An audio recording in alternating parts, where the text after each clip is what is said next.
Joining me now for more is Hilary Leverett, professor at American University. She is also the author of the book, Going to Tehran, Why the United States Must Come to Terms with the Islamic Republic of Iran. Thank you again for joining us. Thank you. It's now been 2 years in Syria. How much longer can this fighting go on? It can go on a lot longer. The civil war right next door in Lebanon, Syria's neighbor, which is ethnically composed in some similar ways, went on for 15 years. This can go on for a very long time. The longer it goes on, the implications are quite stark for the United States, because this is a real demonstration of American failure militarily to overthrow the government that President Obama, from our highest levels of government, has said has to go, and a failure politically to impose a pro-American political order in that country. So the longer it goes on, the more dramatic it is of U.S. failure, which has important implications for allies both inside the region and more broadly. Inside the region, the longer this goes on, the stronger the American failure is. The more significant the damage is to our allies' physical security, those who rely on the United States being able to affect political and military outcomes. And even more broadly, for countries in Asia and Europe that depend on essentially a pro-American political and security order in the Middle East for their energy security, that is also significantly damaged by the American failure in Syria. You know, you're saying this can go on for quite a long time, and in just 2 years, a large part of Syria has been decimated just by the fighting. Yes. And so even in a post-Assad situation, whether it's sooner than later, how long could it take for this country to rebuild itself politically and economically? Well, I think we really are in a stalemate.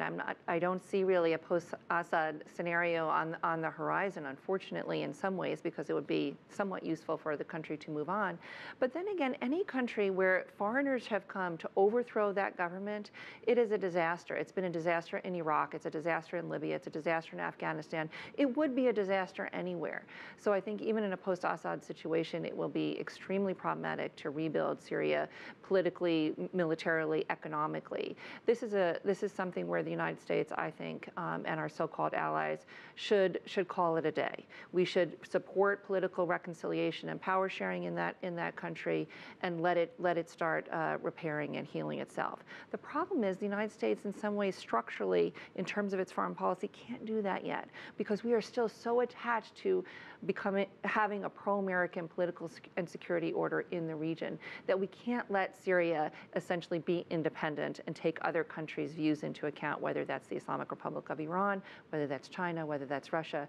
The United States is not ready to really take other countries' views into account, and therefore has to continue to pursue dominance, including in Syria, no matter how many people are killed, no matter how much of the country is decimated. We have just a little bit of time left. Can you tell me in 30 seconds what happens to these hundreds of thousands of refugees who've just scattered to these neighboring countries? It's not their fault, but they are going to foment instability in the neighboring countries. We already see this contagion in Iraq, in Lebanon, in Turkey, in Jordan, and I think we'll see it in the Gulf, in the Emirates, in Qatar, in Saudi Arabia.